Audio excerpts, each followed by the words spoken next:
Good morning and welcome to Shattering Myths, a program devoted to the most vital segment of our society. To those of you, like me, who have come to know that there's something troubling, especially destructive, about the religious and political influences that are invading our society, as well as media reporting, military invasions, and jaundiced economic schemes. These institutions are not part of the solution because they are the problem. We're not going to resolve this issue by rearranging the color of the deck chairs on our sinking Titanic of state. It does not matter in America if there are more Republicans or Democrats in office. The fact is that it's our government that's causing the horrible problems that are plaguing all of us. So we are going to not only consider the news this morning and on every morning here on Shattering Myths, we're going to peek behind the headlines to see who is perpetrating these atrocities and what their consequence will ultimately be. And then during our second hour, we're going to engage the only source of actual truth, the only place where answers can be found to our questions, the only place where there is hope. We will consider Yahowah's testimony regarding his covenant so that we can engage in a relationship with God. Our phone number, if you'd like to participate in this discussion of a lifetime, anytime over the next 2 hours, is 877-300-7645. As I was driving across America, and many of you know that for the last 7 or 8 days here on, I think 7 days on Shattering Myths, we've played the best of, if you will, because I have been traveling across the country to visit my sons en route to our farm here on the East Coast. What I witnessed was really the fall and decay of America. You know, it's easy to see in terms of infrastructure that our infrastructure is failing, that the systems that we were once able to build, we are not even able now to maintain. Our roads are falling apart. Our bridges are rusting away. Our electrical grid is grossly inadequate. We have enormous reserves of coal and of natural gas, and yet we have almost no means to distribute them. We have enormous sections of America that are unwatered because we have built inadequate waterways. Our mighty rivers are less traveled today because we're not dredging them sufficiently. Just everywhere you turn, there is evidence that America is decaying. The other thing that was so obvious about this trip across country, where I chose to drive this time rather than fly, is that there's a military and police presence that is intrusive and overwhelming. Every off-ramp, it seems, there's a sign for another fort, another air base. America has built the largest and most invasive military in the world, squandering some $700 billion a year. And I've never seen so many police. You know, it used to be that you would drive across country and you would keep a keen eye in the rear view mirror if you were traveling more than 10 miles an hour over the speed limit for a cop that might come up behind you. But now they're just everywhere. And it's not a lone cop, but packs of them. And they're not coming up behind cars. No, they're using radar and airplane surveillance. Now, I didn't get a ticket on this trip, maybe largely because of the fact we were also ferrying my youngest son's old car, a 21-year-old car across country, and I wasn't able to go very fast, no matter how fast we turned our feet beneath it. But nonetheless, it was invasive. There were some states that I just couldn't wait to get out of because the police presence was just so dominant. The other thing that struck me is that religious lies literally permeate the American landscape. And we'll speak of that in a moment, but Also, as I was listening to the radio to pass the time, it struck me that the budget impasse and the ultimate capitulation occurred without any benefit of understanding or resolution in the face of what I saw as dictatorial demands. It was heartbreaking.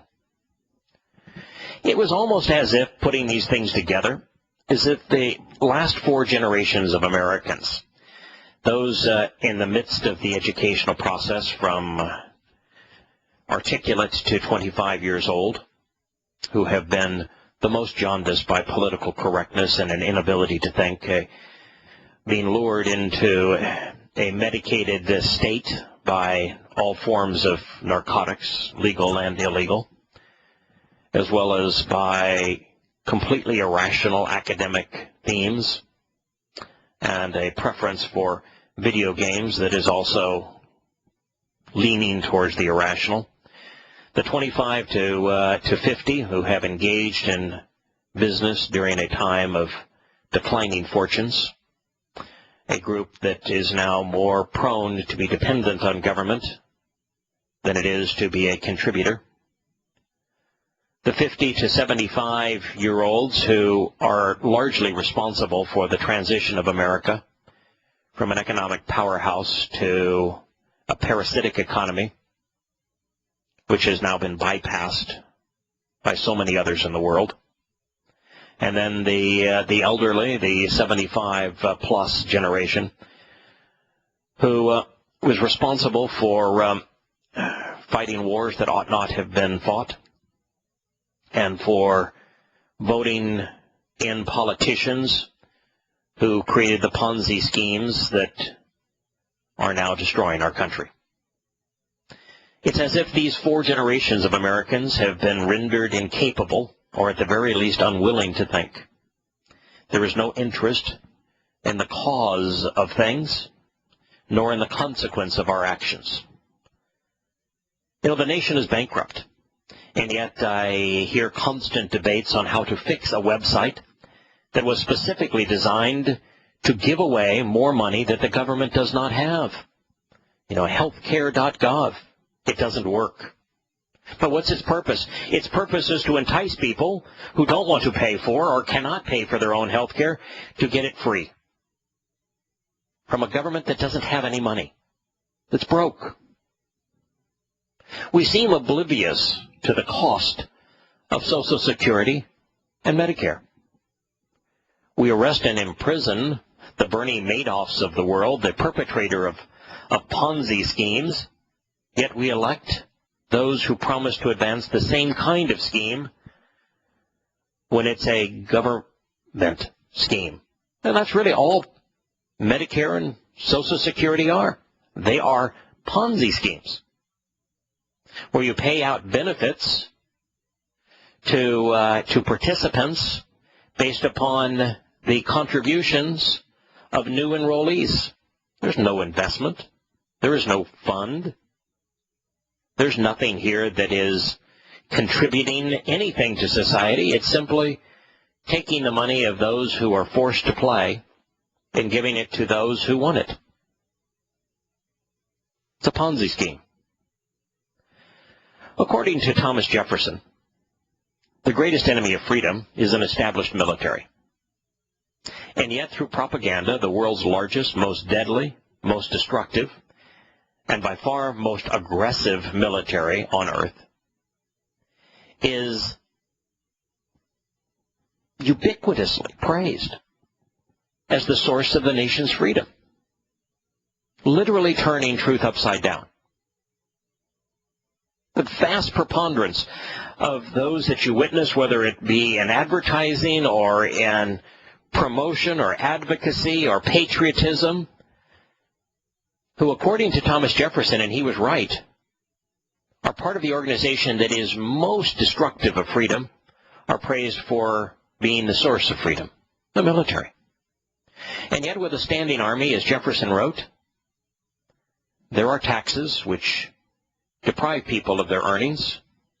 There is debt which deprives our children of their future.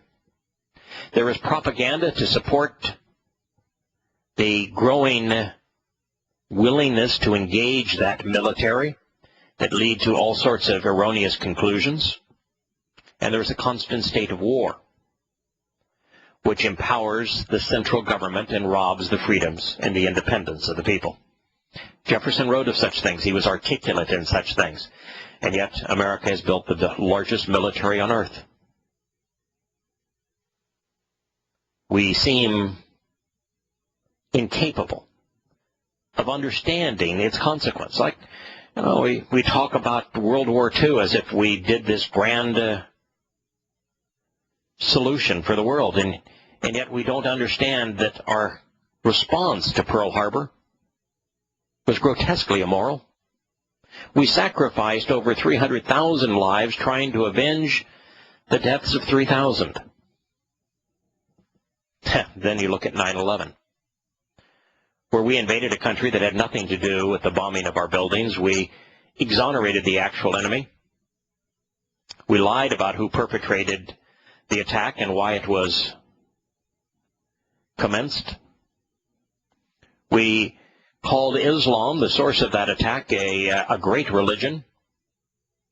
And we not only invaded Afghanistan, making it now the most corrupt country on earth, making it the world's largest source of heroin, but we also pushed the Taliban out of Afghanistan, the very Taliban that we had once partnered with to fight the Russian-backed government in Afghanistan, into Pakistan, where they have created anarchy in a country that has nuclear weapons. It was a suicidal mission. And we invaded Iraq, breaking that country, unleashing a wrath of terrorism upon its people, annihilating the Christian population, sacrificing thousands of American lives, 1 million people overall, and $4 to $6 trillion of coin, all squandered. We don't seem to be able to make the connection between our actions and the consequence of our actions, knowing how inappropriate these things were, admitting where we have gone wrong, so that once we understand what we have done that has been so disastrous, there might be hope to see a future that is more promising. I'm Yahowah. This is Shattering Myths. We'll return in a moment.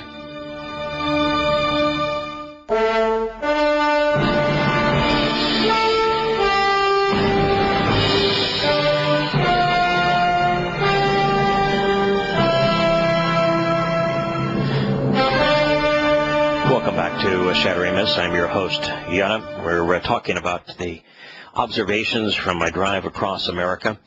One of the things that became a concern was the fact that everywhere I went, from billboards to public prayers at tables before meals, God's advice was mocked by those pretending to be godly.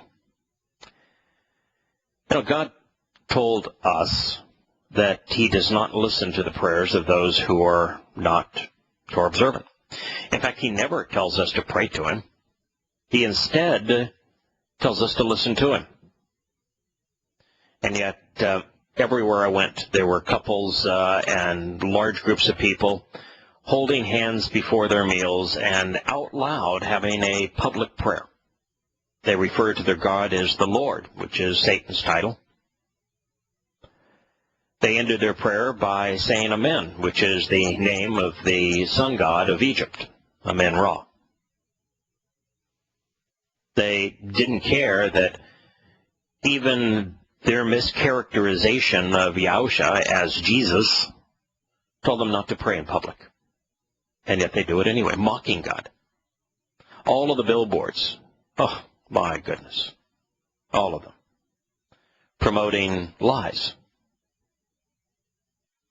It's easy to see how we have bought into the lie of religion as a nation, how we bought into the lie of the military being our savior as opposed to the source of our loss of freedoms, how we become a police state and not noticed, how we have come to the point that our politicians routinely lie to us, as do our religious leaders, as does the military, as does the media.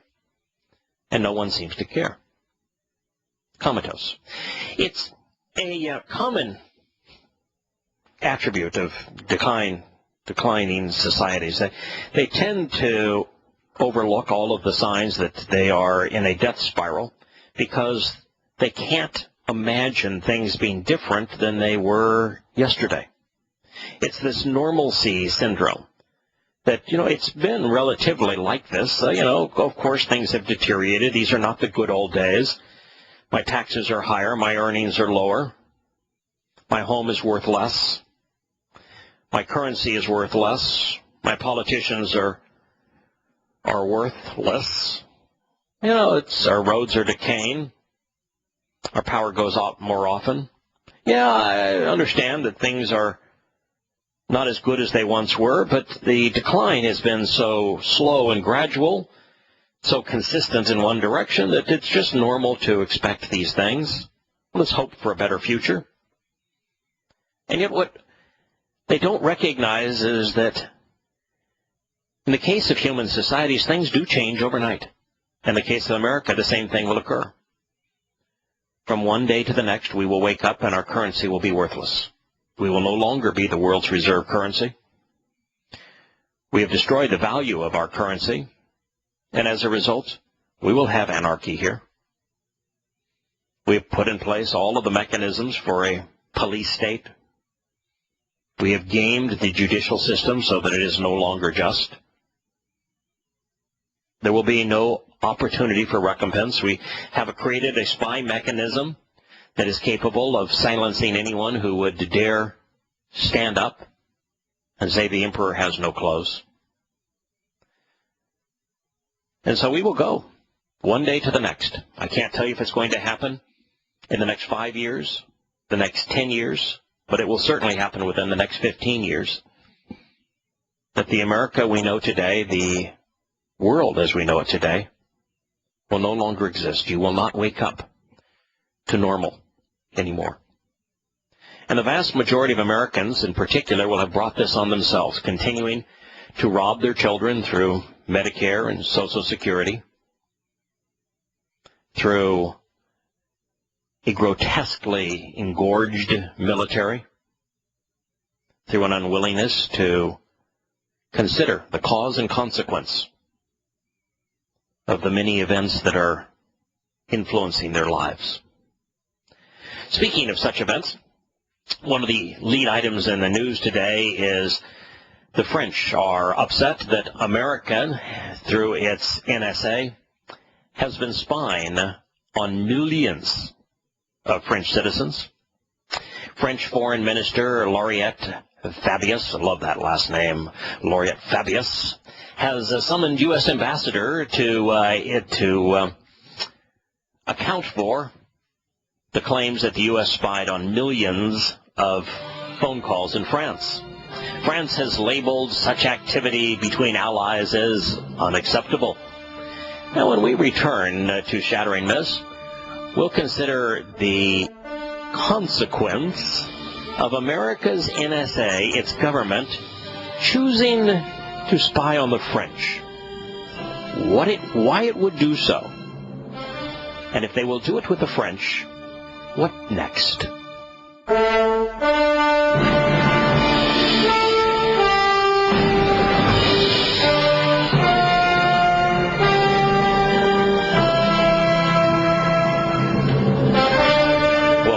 Shattering Myths. If you'd like to participate in this discussion, I would encourage you to call toll-free 877-300-7645. During the break, I received an email from one of our listeners that showed a picture taken along the roadside in Texas, where two things really are important in Texas. One is religion, the other is football. But this particular road sign, it says drive-through prayer. Available Wednesdays 4 to 6 p.m. Drive-through prayer. Yes, why not? Returning to France, the Le Mode, which is a periodical in France, newspaper, said that based upon the leaks of Edward Snowden, the U.S. NSA, the National Security Agency, monitored the businesses and officials as well as just ordinary French citizens, millions of them. The intercepts were apparently triggered by certain keywords. The paper says that the National Security Agency spied on 70.3 million phone calls. 70.3 million phone calls. Let me tell you this, folks. Even if there were 10 phone calls per person, there aren't 7 million terrorists in France. And this was in a 30-day period.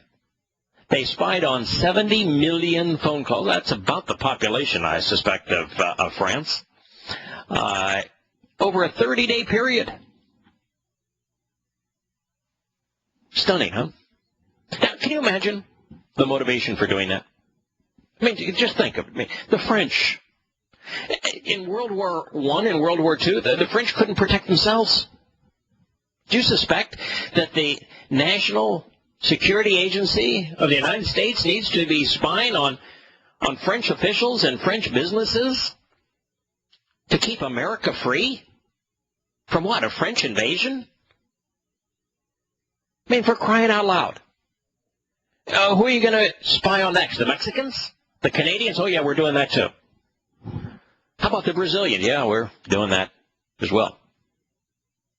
When there is absolutely no justification for doing something, and you're only doing it because you can, and it's stealing information, that's private information that you have no right to, that you're not entitled to, it shows the ultimate decay of our government. A government that is justifying spending our money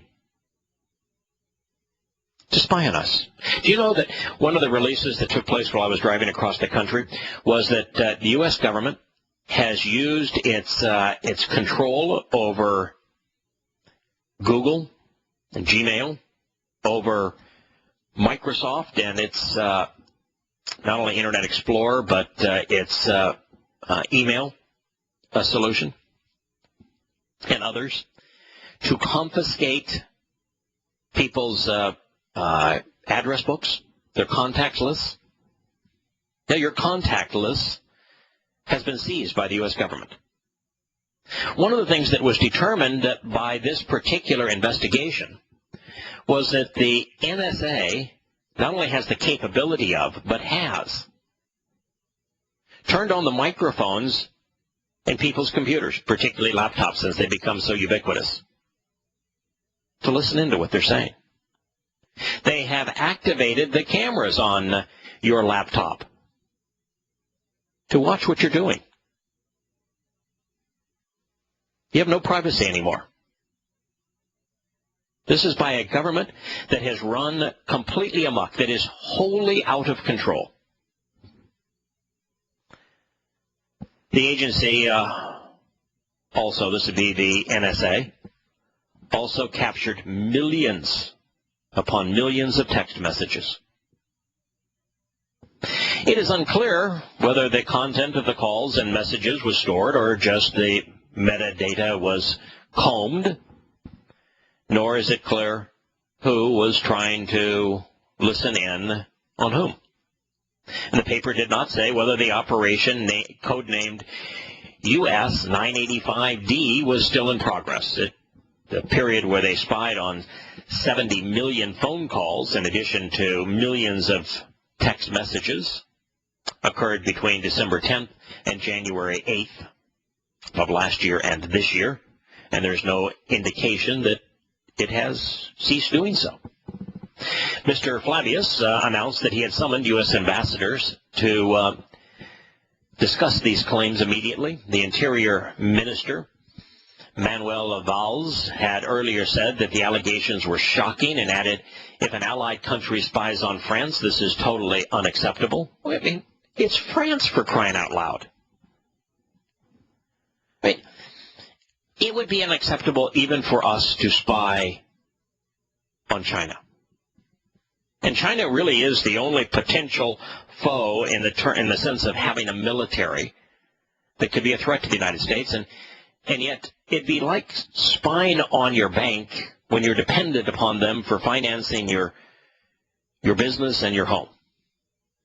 You know, if you want to spy on somebody, you better not need them. In the case of France, they're meaningless. In the case of China, they're our source of funds. They provide the T-bills that keep the illusion of solvency afloat in America. There is no justification for doing any of this. The BBC's Christian Fraser in Paris says the outrage is largely for public consumption because the French government has been accused of running its own snooping operations similar to the United States. And I don't want to exonerate France. It's true, that most governments are engaged in such malfeasance. The nature of government. There's a reason that Yahowah asked us to walk away from our country, from religion and politics, before we engage in a relationship with him. It's not just that the United States has lost its way, that the United States has become grotesquely immoral. So is France. The communications inside France, between France and other countries, are all monitored, Le Monde reported. Emails, text messages, telephone, and internet browsing records are stored for years. Now, I want to be careful here. The excuse that the United States gave when this was first determined that we were spying on Germany, England, France, Brazil, Mexico, Canada, et al., was that, well, they're doing it too. It's the idea that, okay, this can't be bad because we're not the only ones doing it. So it's the group mentality that takes place like in after Katrina and New Orleans, where everybody started to loot. It can't be bad. I wasn't the only one doing it. Well, it is bad, and the fact that others are doing it is not justification for doing something that is wrong. This was a little editorial comment that was posted alongside this editorial, or this article in the BBC. It said this is not the first time that the U.S. has been accused of spying on the French. Last year, the Élysée Palace confirmed that it had discovered a worm in the computers of the Élysée network that had the ability to collect files on a machine, take screenshots, even activate the microphone on a computer to record conversations. So the U.S. government planted a worm in the capital of France, in the government computer, to copy screenshots, to listen in to conversations, and to steal files. The U.S. Embassy in Paris categorically denied that the U.S. had been involved in the cyber attack on the French government. Nonetheless, the finger was pointed at the United States by the French media, and most likely correctly so. On Monday morning, Laurent Fabius summoned the U.S. ambassador to an urgent meeting to request an explanation of these latest allegations from Le Monde, but then the French already knew the power of these surveillance programs because, according to Le Monde, they're running similar surveillance programs themselves. The latest revelations follow the claims in the German media that U.S. agents hacked into the email account of former President Felipe Calderón. We're out of control, and there is no effort to stop the confiscation of private information. One of the most interesting stories is that Dianne Feinstein, the chairwoman of the Senate Intelligence Committee, defending the spying on Americans, said that by doing so, we had thwarted a terrorist attack because a specific terrorist, she named one, she was asked to name a single event, that David Headley had been apprehended. And what's interesting is the head of national security for America, James Clapper, met with the two former wives of David Headley, who both told him that David Headley was working for the Pakistani ISI and that the Pakistani ISI was planning a terrorist event of a considerable magnitude in Mumbai, India. It took place. Several hundred people were killed. The United States knew of it. The head of NSA knew of it in advance of it occurring. We did not tell the Indian government that it was going to occur. And as a matter of fact, David Headley at the time was a double agent working not only for the Pakistani ISI, but also for the United States CIA. And this was the example of what our NSA spying mechanism on Americans was used to prevent a terrorist act, when it in fact is the story of an American double agent that planned a terrorist event that the United States government never divulged to the victims. I want to change the subject here to another great myth. This one is on global warming. Many of you may have followed the progress of the Intergovernmental Panel on Climate Change, the IPCC, and its meeting in Sweden recently to thresh out what they called a critical report on global warming. Well, scientists, damning the facts, have sought to present with greater certainty than ever the supposed role of human activities in rising temperatures. But the fact is the temperatures have not been rising. That the whole notion of global warming has been a fraud from the beginning. And we will, in the next segment and perhaps into future programs, begin to unravel some of that fraud by considering not only the reports as to what happened in Sweden most recently, but what happened previously.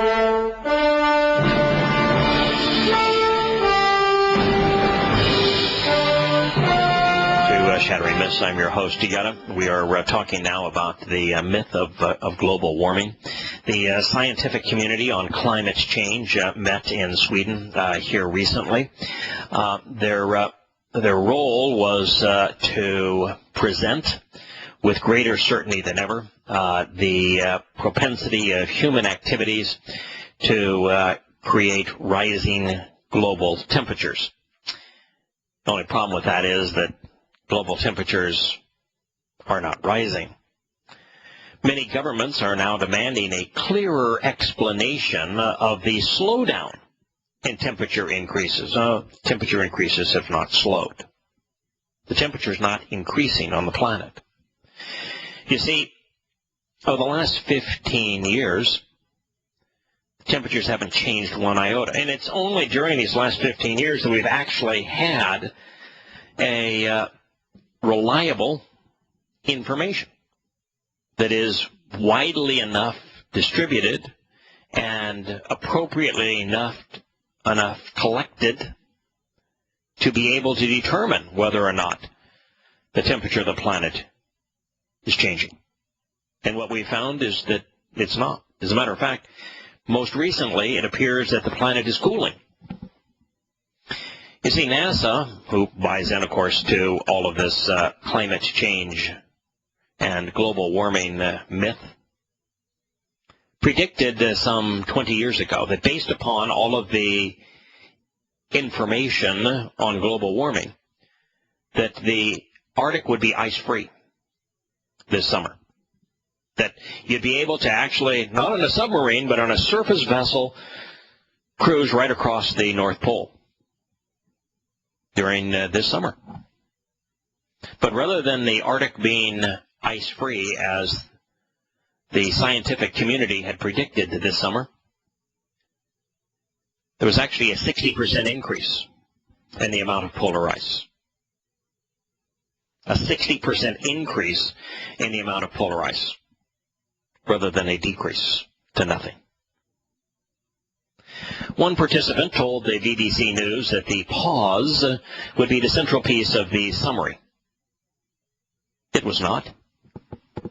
Researchers from all around the world work with the IPCC to review thousands of of studies that are all published studies, and the only way that you can get your study published is to agree with global warming.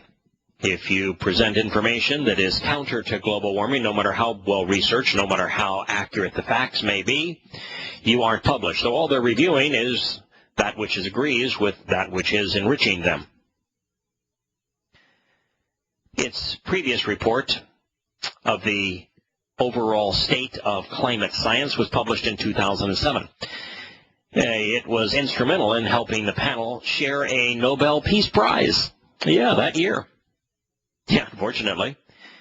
The evidence underlying their conclusions was mostly destroyed. The methods that they used were highly suspect, and their conclusions turned out to be completely false. But once a lie such as global warming is established, it is almost impossible to dislodge. In this way, these kind of lies are similar to propaganda lies, like your military is providing your freedoms when they're robbing you of your freedom, like your religion will save you when it damns you. In its last report in 2007, the IPCC stated that the warming of the climate system is unequivocal. And yet, it was not true. I mean, not only was it not unequivocal, it's not true. In fact, new estimates were given for the scale of global warming and its impact on sea levels, glaciers, and ice sheets, except for the fact that the evidence no longer supports any of these claims. They said that the observed increase in global average temperature since the mid-20th century is very likely due to the observed increase in anthropogenic greenhouse gas concentrations. Anthro is from the Greek term meaning man. Progenic meaning from the genesis of man. That is our greenhouse gases that are causing global warming. Except there is no global warming. When we return to Shattering Myths, we will turn the page and consider Yahowah's testimony. But between now and then, keep these thoughts in mind. We will return to them tomorrow and continue to dispel the myth of climate change and understand why it's being perpetrated.